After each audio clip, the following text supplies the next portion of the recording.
વિશ્વના નેતા, અહિંસાના કરતા એવા ત્રિલોકી તીર્થંકર ભગવંતે જગત જીવોના સુખ અને શાંતિને માટે આ પૃથ્વીના પટ પર ભટકી રહેલા પામર જીવોના ઉદ્ધારને માટે પરમાત્માએ જ્ઞાનની ગંગા વહાવી. અનેક આત્માઓ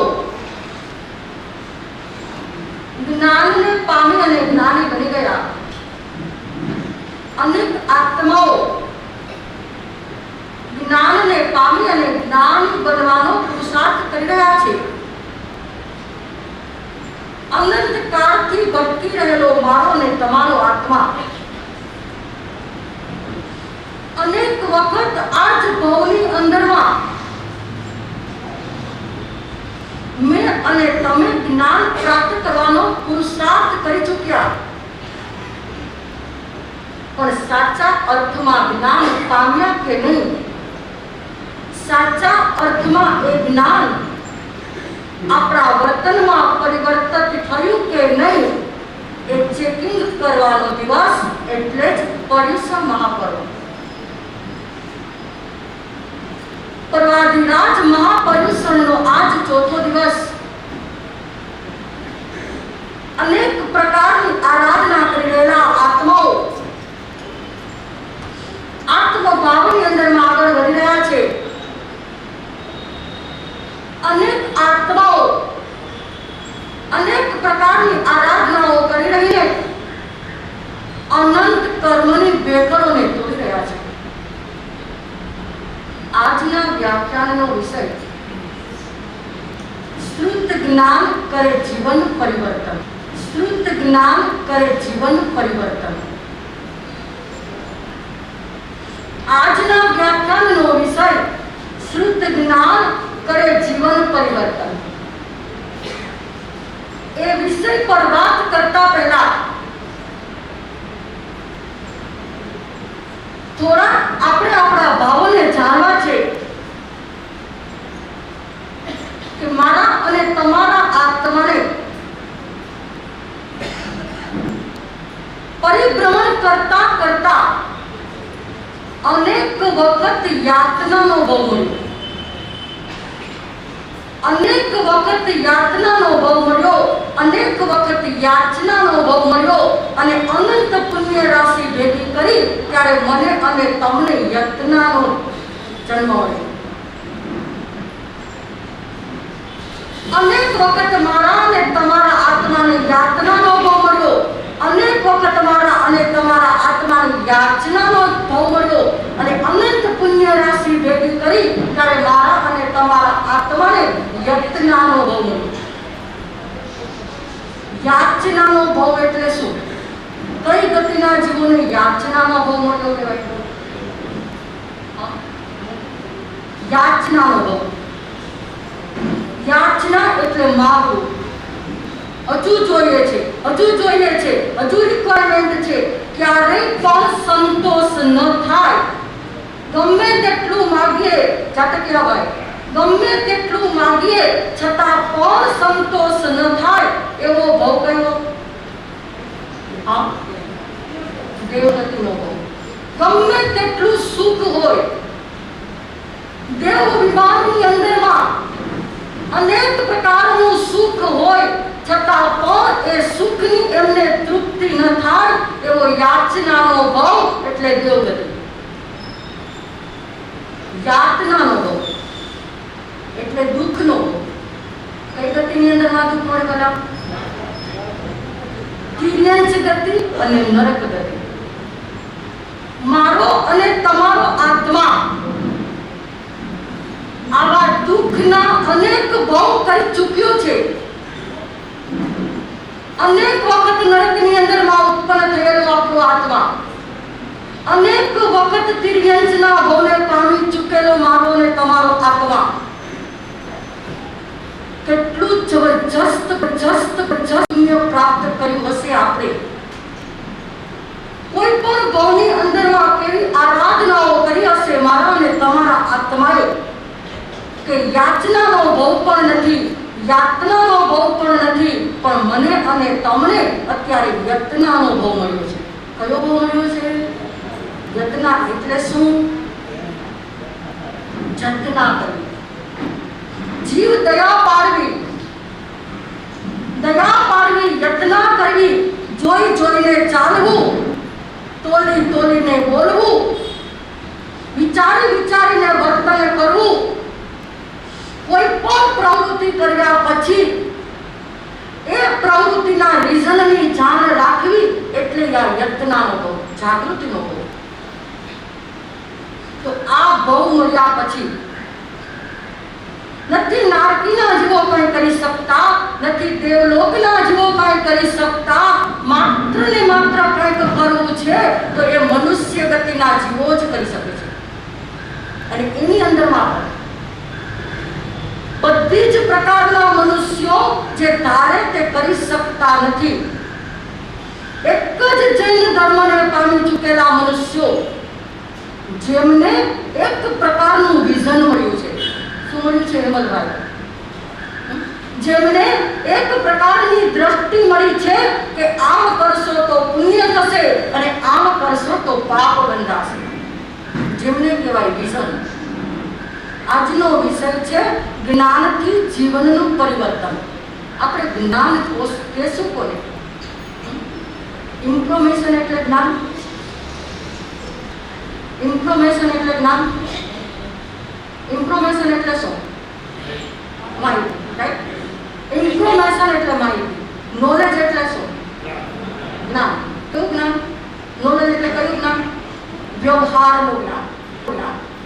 ઇન્ફોર્મેશન એટલે માહિતી. કોઈ પણ વસ્તુની તમને માહિતી છે, કોઈ પણ વસ્તુની તમને જાણકારી છે, એ તમને ક્યાં સુધી કામ આવે? ઇન્ફોર્મેશન તમને કામ ક્યાં સુધી આવે કે જ્યાં સુધી તમારે એ વસ્તુનો ઉપયોગ કરવાનો છે ત્યાં સુધી ઇન્ફોર્મેશનનું નોલેજ, ઇન્ફોર્મેશનનું જ્ઞાન, એમ ઇન્ફોર્મેશનની માહિતી ત્યાં જ સુધી તમને કામમાં આવે. નોલેજ એટલે જ્ઞાન. પણ કયું જ્ઞાન? તો વ્યવહારિક જ્ઞાન. વ્યવહારિક જ્ઞાન કે જે જ્ઞાનને પામીને આજના સાયન્ટિસ્ટો અનેક પ્રકારની શોધ કરે છે. ઇન્ફોર્મેશન એટલે બહારથી આવેલું જ્ઞાન, બહારથી આવેલી માહિતી બહારમાં ઉપયોગમાં આવે. ચોપડીમાંથી મળેલી માહિતી બહારમાં ઉપયોગ આવે એને કહેવાય ઇન્ફોર્મેશન. નોલેજ એટલે બહારથી આવેલું જ્ઞાન અંદરમાં જાય, ફરી પાછું બહાર નીકળે અને બહાર વ્યવહારની અંદરમાં કામમાં આવે. આજના સ્ટુડન્ટો જે કાંઈ નોલેજ પ્રાપ્ત કરે એ ભણે, એ ભણ્યા પછી એ માહિતી, એ જ્ઞાન મેળવે અને એના ઉપરથી કંઈક શોધ કરે અને એ શોધ પાછી સમાજને આપે. નોલેજ બહારથી જ્ઞાન લે છે, અંદરમાં લઈ જાય છે, અંદરથી ફરી પાછું જ્ઞાન બહાર કાઢે છે અને સમાજને આપે છે. પણ વિઝન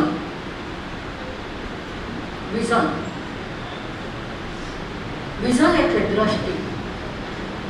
વિઝન એટલે દ્રષ્ટિ. એક વસ્તુની તમને સાચી માહિતી મળી જાય, એક વસ્તુની તમને સાચી જાણકારી મળી જાય અને એ જાણકારી પ્રાપ્ત કર્યા પછી એ જાણકારી તમારા વર્તનની અંદરમાં પરિવર્તન પામે એને કહેવાય વિઝન. જે જ્ઞાન તમે પ્રાપ્ત કર્યું છે ગુરુ ભગવંતો પાસેથી, પરમાત્માની વાણી પરથી કે કોઈ પણ મહાન પુરુષોના જીવનમાંથી જે કાંઈ તમને પ્રાપ્ત થયું છે એ તમારા જીવનના વર્તનમાં પરિવર્તન કરે ત્યારે એ તમારું વિઝન બને. તમારી આંખને ખોલી નાખે. જે કાંઈ તમારામાં અવગુણો હોય એ અવગુણોને નાશ કરે અને સામેની વ્યક્તિમાં જે કાંઈ ગુણો હોય એ ગુણો તમારામાં પરિવર્તન પામે એને કહેવાય વિઝન. અનેક વખત હું અને તમે ધર્મની આરાધનાઓ કરી રહ્યા છીએ. અનેક વખત મારો અને તમારો આત્મા ધર્મના અનુષ્ઠાનોનું આચરણ કરી રહ્યો છે. સામાયિક એટલે સામાયિકનું જ્ઞાન શું? સામાયિક કરવાથી જીવને પ્રાપ્ત શું થાય? તો કે સમભાવ. બરાબર? સામાયિક કરવાથી જીવને સમભાવની પ્રાપ્તિ થાય. તો સામાયિકનો ગુણ શું? તો કે સમભાવ. તો એ સમભાવનું વિઝન મને અને તમને મળ્યું કે નહીં એ ચેકિંગ કરવાનો દિવસ એટલે પર્યુષણ પર્વ. કોઈ પણ વ્યક્તિ દાન કરે તો દાનનો ગુણ શું? દાન કરવા પછી એના જીવનની અંદરમાં શું ગુણની પ્રાપ્તિ થાય?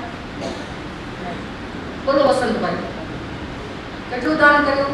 એ દાન કર્યા પછી તમને શું ફિલિંગ્સ થાય? તમારા જીવનમાં કયા ગુણો આવે? હા, પરિગ્રહ પ્રત્યેનું મમત્વ ભાવ છૂટે. પણ ઘણા કહે કે સ્વામી પરિગ્રહ પ્રત્યેનું મમત્વ ભાવ છૂટે ને ત્યારે જ દાન થાય. બરાબર ને? પરિગ્રહ પ્રત્યેનું મમત્વ ભાવ છૂટે ત્યાર પછી જ દાન થાય. પણ દાન કર્યા પછીથી ગમે ત્યાંથી વધારે સંપત્તિ ભેગું કરવાનું મન ન થાય એ દાનનો ગુણ.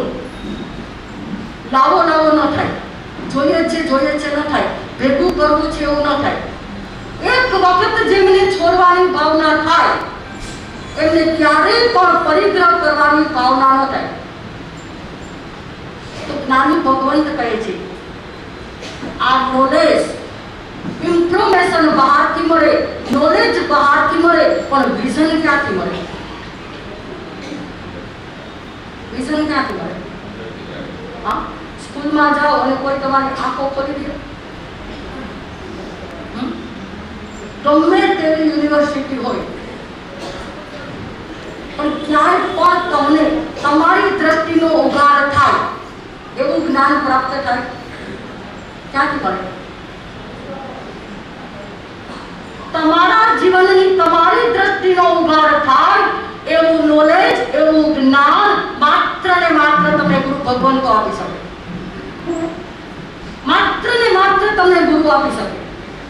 પછી ગુરુ એટલે કોણ? જેને સંસાર ત્યાગ્યો એ જ ગુરુ નહીં. ગુરુ એટલે કોણ? કે જેમની પાસેથી કાંઈ પણ સારું શીખવા મળે એ આપણા જીવનના ગુરુ. ગુરુની વ્યાખ્યા કઈ? કોઈ પણ વ્યક્તિ પાસેથી કંઈ પણ સારું શીખવા મળે એ આપણા ગુરુ. આવ્યો છે ક્યારે આપણે નવો વિચાર? આપણે કોને ગુરુ માનીએ?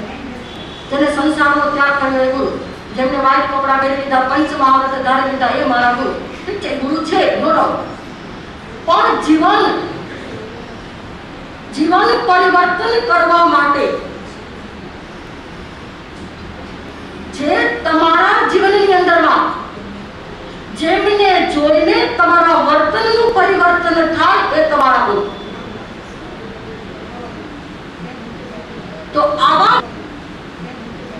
તો આવા ગુરુની પ્રાપ્તિ થયા પછી ગુરુ આપણને આપે શું? ગુરુ પાસેથી શું મળે?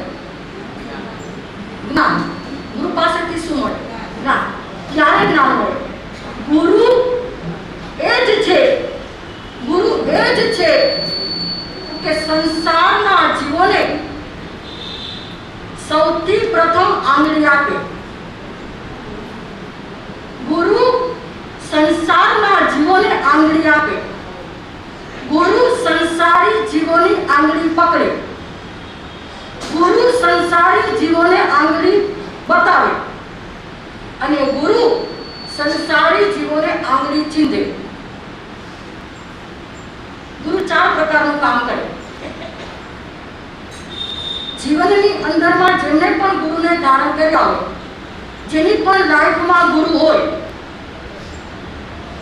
એ એમના શિષ્યને પ્રત્યેક સમયે આ 4 પ્રકારનું કામ કરે. પ્રથમ નંબરમાં ગુરુ આંગળી આપે. શું કરે?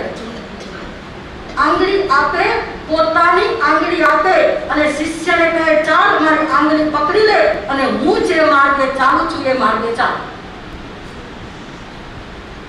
પ્રથમ નંબરમાં ગુરુ આંગળી આપે. બીજા નંબરમાં ગુરુ આંગળી પકડે. જો આ બે વસ્તુનો બહુ જબરજસ્ત પ્રકાર છે. આંગળી આપવી અને આંગળી પકડવી, આ બંનેમાં ડિફરન્સ શું? આંગળી આપવી એટલે ગુરુએ પોતાની આંગળી શિષ્યને આપી કે મારી આંગળી તું પકડી લે. મારી આંગળી પકડી અને તું ચાલ. ક્યાંય પણ તને મુશ્કેલી પડશે નહીં. આંગળી એટલે આ જ આંગળી આપવી એમ નહીં, પણ એના સિદ્ધાંતો આપે, એના ગુણો આપે, એની જ્ઞાન આપે, એના જીવનમાં જે ગુણો હોય એ વાત કરે, સામેના વ્યક્તિમાં જે અવગુણો હોય એની પણ વાત કરે. આંગળી આપવી એટલે આ નોર્મલ આંગળી આપીને ચલાવાય એમ નહીં. ગુરુ આંગળી આપે અને ગુરુ આંગળી પકડે, આ બંનેમાં ડિફરન્સ શું? બોલો મુકુંદભાઈ.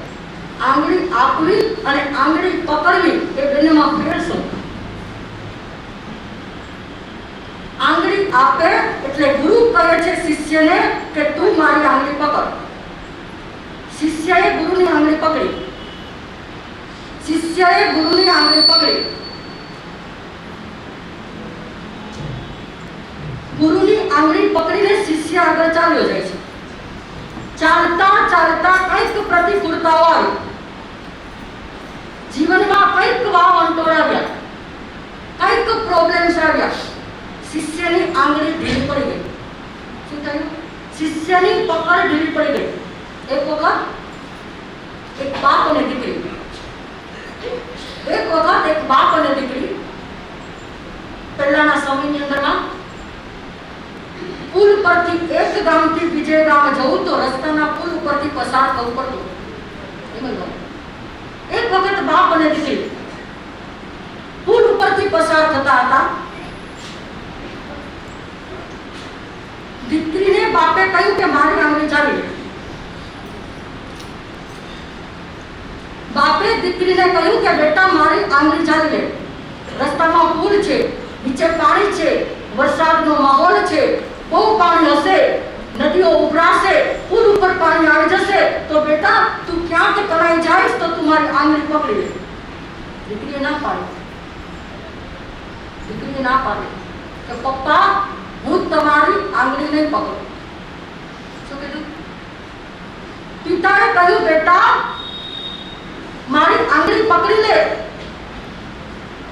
આ પુલ છે, વરસાદી માહોલ છે, વરસાદની અંદરમાં નદીમાં પૂર આવશે, પુલ ઉપર પાણી આવી જશે, તારી ઉંમર નાની છે, ક્યાંક તું પાણીની અંદર નાડી થઈ જઈશ તો તણાઈ જઈશ, બેટા તું મારી આંગળી પકડી લે.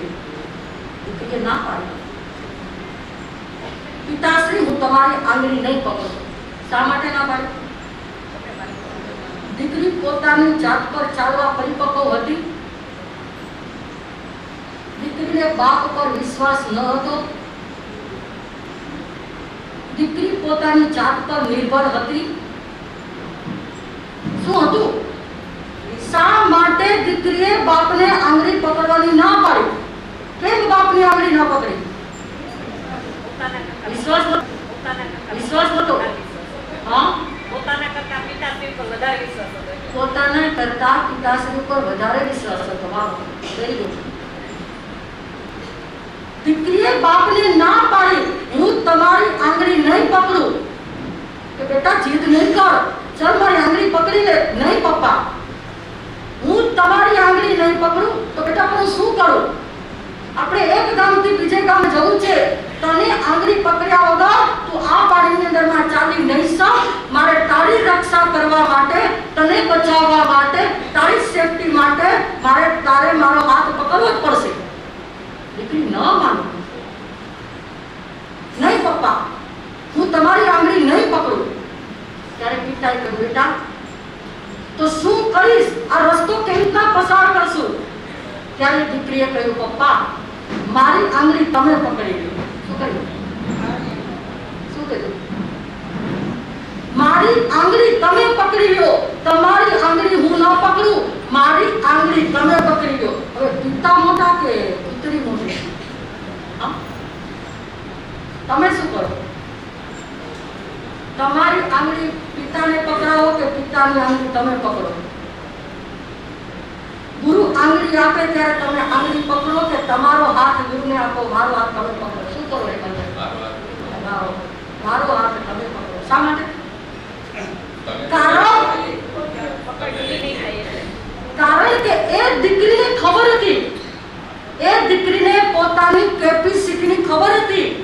એ દીકરીને પોતાની કેટલી બધી સમજણ છે કે કેટલું બધું એનામાં શક્તિ છે, દીકરી જાણતી હતી.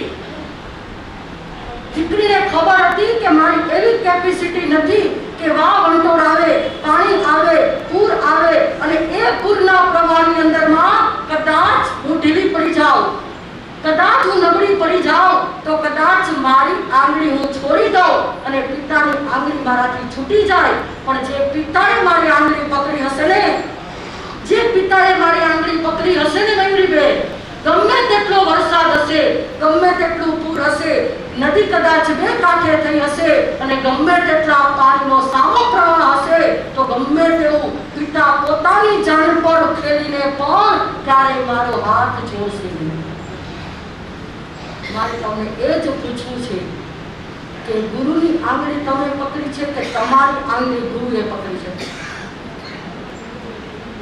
બોલો. ગુરુની આંગળી તમે પકડી છે કે તમારી આંગળી ગુરુએ પકડી છે? આન્સર. હા, ગુરુએ તમારી આંગળી પકડી છે. પાકું? હમણાં જવાબ આપજો. સરસ મજાની વાત છે. મને પહેલા જવાબ આપો, તમે ગુરુની આંગળી પકડી છે કે ગુરુએ તમારી આંગળી પકડી છે? ખાલી જવાબ, સાચો જવાબ આપજો, દિલથી આપજો, વોટથી નહીં. હા, તમે ગુરુની પકડી છે. રાઈટ. આમાંથી ગુરુની આંગળી જેને પકડી હોય ખાલી ઊંચા આંગળે કરો તો સરસ. નથી બધાના ઊંચા નથી, બધા સમજાણું નથી કે જવાબ નથી કાંઈ. ગુરુની આંગળી તમે પકડી છે એ બોલો તો ને? પાક્કું? બરાબર. ગુરુની આંગળી તમે પકડી છે, શા માટે પકડી છે? તમે ગુરુની આંગળી પકડી છે એ વસ્તુનો તમે જવાબ આપ્યો છે, તો ગુરુની આંગળી તમે પકડી છે શા માટે? તમને તમારા પર ભરોસો નથી? હા, કદાચ પૂર આવશે, કદાચ વાવાઝોડા આવશે, કદાચ પ્રતિકૂળતાઓના પહાડ તૂટશે તો અમે ક્યાંક ડોલાયમાન થઈ જશું, અમે ક્યાંક નાસીપાસ થઈ જશું, પણ ગુરુએ અમારી આંગળી પકડી હશે ને તો અમારો વાર પર વાંકો ન થાય. આ શ્રદ્ધાને ધરાવો છો તમે? તો આગળ વધીએ. બરાબર ને? ગુરુએ તમારો હાથ પકડ્યો છે, પાક્કું છે ને? તો આગળ વધીએ.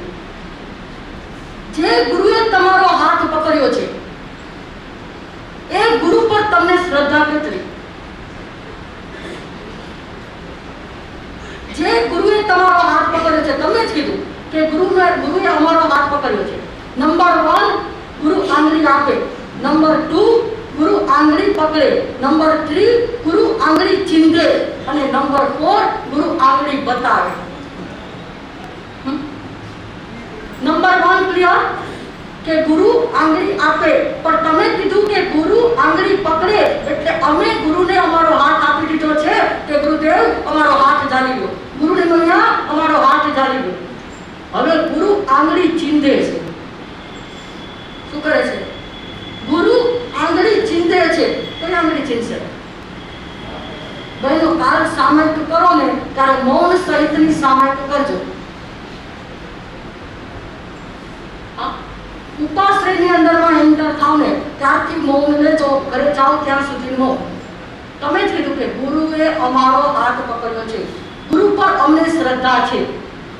આટલું કરશો બેનો? થશે? તમને જે બે પ્રભાવનાઓ થાય છે એમાંથી એક પ્રભાવના તમારી અને એક પ્રભાવના જે તમારા ઘરે કામ કરે છે એમને તમારે આપી દેવાની. થશે? 12 મહિનાની અંદરમાં તમે જેટલો ખર્ચો કરો છો, 12 મહિનાની અંદરમાં તમારા જીવન વ્યવહાર માટે તમે જેટલો ખર્ચો કરો છો એટલો જ ખર્ચો 12 મહિનાની અંદરમાં એક વખત આવતા પર્યુષણની અંદરમાં તમારે દાન કરવું. હલો, શું થશે? ગુરુએ તમારો હાથ ઝાલ્યો છે. તમે એમ જવાબ આપ્યો ને, ગુરુએ અમારો હાથ ઝાલ્યો છે. જે ગુરુએ તમારો હાથ ઝાલ્યો છે એ ગુરુ પર તમને શ્રદ્ધા કેટલી? ગુરુ કાંઈ પણ કે કરવા તૈયાર? હા, કે એમાં પણ અમારી અનુકૂળતા હોય તો થાય, નહીંતર નહીં. પણ એ ગુરુ એમ કે જ્યારે મારી અનુકૂળતા હશે ને ત્યારે હાથ પકડીશ, પણ જ્યારે અનુકૂળતા નહીં હોય ત્યારે હાથ છોડી દઈશ, છોડી દઈશ, છોડી દઈશ, છોડી દઈશ, છોડી દઈશ. શું થાય? જે તમે જવાબ આપ્યો એ જ પ્રમાણે એક માજી આવો જ જવાબ આપ્યો હતો કે અમે ગુરુની આંગળી પકડી નથી, પણ ગુરુએ અમારી આંગળી પકડી છે. શું? ગુરુએ અમારી આંગળી પકડી છે, માત્ર બોલવાનું પણ જુદું છે અને એ વર્તનની અંદરમાં પરિવર્તન કરવાનું પણ જુદું છે. આપણે બધા જ બોલીએ છીએ કે ગુરુ આપણો હાથ પકડે, ગુરુ આપણો હાથ પકડે અને આ ભવસાગરમાંથી આપણને પાર ઉતારે, પણ બોલીએ છીએ એવી શ્રદ્ધા ધરાવતા નથી. એક માજી રોજ ઉપાશ્રય આવનારા, રોજ બધી જ પ્રકારની આરાધનાઓની અંદરમાં જોડાવાનું. સામાયિકમાં તો પણ માજી હોય, પ્રતિક્રમણમાં માજી હોય, તપ અનુષ્ઠાનમાં માજી હોય, જપ અનુષ્ઠાનમાં માજી હોય. દરેક ક્રિયાની અંદરમાં અચૂક એમની હાજરી હોય ને હોય. 12 મહિના, માત્ર 4 મહિના નહીં, 12 મહિના બધી જ પ્રકારની ધર્મની આરાધના કરનારા માજી. માજીનું નામ નથી બોલતી, માત્ર માજી. સમજી જાજો. હું જ્યારે દ્રષ્ટાંત દઉં ને તમારા જીવનની સાથે તમે કનેક્ટ કરતા જજો કે આમાં તમે ક્યાં છો. એ માજી રોજ બધી જ પ્રકારની આરાધનાઓ કરે અને એક એક આરાધનાની અંદરની કાંઈક પ્રભાવનાઓ હોય. એને બોલવાય જાપના 10 રૂપિયા, ત્રિરંગીના 20 રૂપિયા, રાયસી પ્રતિક્રમણના 50 રૂપિયા, ધર્મ જાગરણના 50, બધામાં માજી હોય. રોજ માજીને પ્રભાવ ના મળે, રૂમાલમાં પેક કરે, ગાંઠ વાળે અને કવાટમાં મૂકે. 12 મહિના 365 દિવસ આવનારા માજી. માજી એમ કહેતા હતા કે ગુરુનો હાથ મેં પકડ્યો નથી, પણ ગુરુએ મારો હાથ પકડ્યો છે. આ માજીની મેન્ટાલિટી. પર્યુષણ મહાપર્વના દિવસો આવે, હેમંતભાઈ રોજ જાહેરાત કરે. 14 સ્વપ્નની ઉછમણી, પ્રાર્થનાનો નકરો, પ્રભાવનાનો નકરો, રોજ ધર્મ શાસનને ટકાવવા માટે, આ જૈન ધર્મને આગળ વધારવા માટે સંઘ રોજનું કામ કરે. માજી રોજ સાંભળે અને સાંભળતા એવા ભાવમાં આવી જાય કે અમારા જેવા સામે બેઠા હોય ને તો એમ થાય કે આ એક માજી જ 365 દિવસ લઈ લેશે. પણ થાય નહીં એવું. સમય પસાર થાય.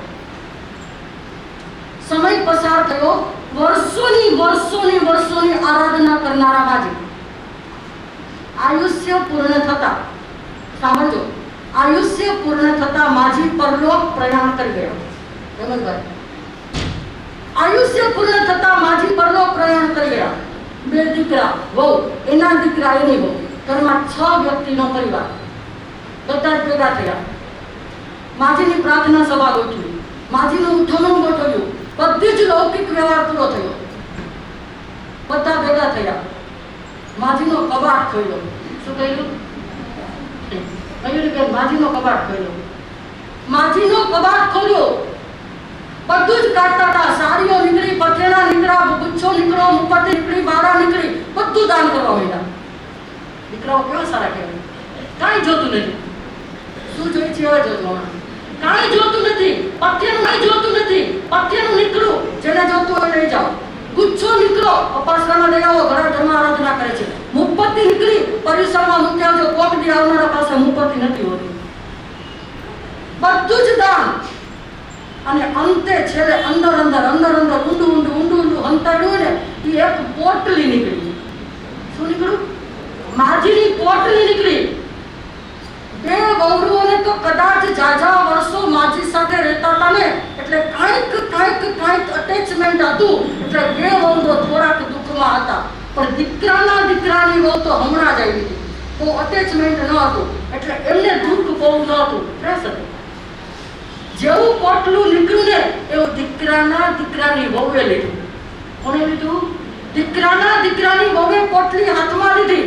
2 વહુઓ જોવે છે, કાંઈ વાંધો નહીં, ઘરમાં જ છે ને, આપણા દીકરાની વહુ છે ને, બેટા ખોલ, પોટલું ખોલ. હેમંતભાઈ, કેટલા પૈસા છે? જાપના, સામાયિકના, રાયસી પ્રતિક્રમણ, દેવસી પ્રતિક્રમણ, તપ, જપ, આંગી ઓળી, 365 દિવસ, વર્ષોના વર્ષો અહીંથી જે મળે પોટલી બાંધી કબાટમાં મૂકી, જે મળ્યું પોટલી બાંધી કબાટમાં મૂક્યું. એ પોટલું મળી ગયા ત્યાં સુધી પોટલું કબાટમાં.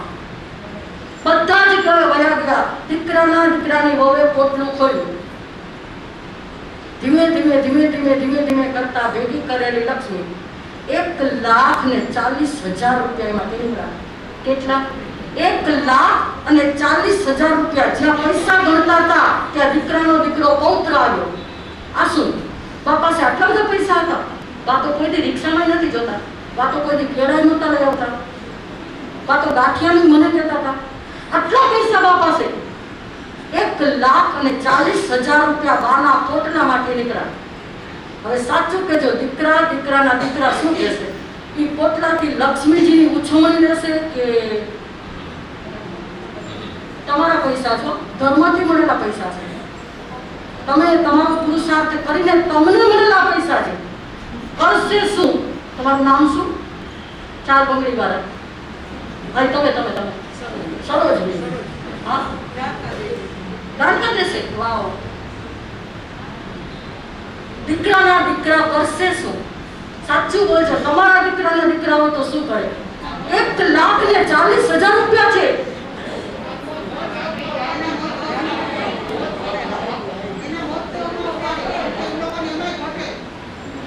એમના મોજ શોખમાં ઉડાડે અને એમાં પણ એને ઘટે. પાકું તમે બોલો છો?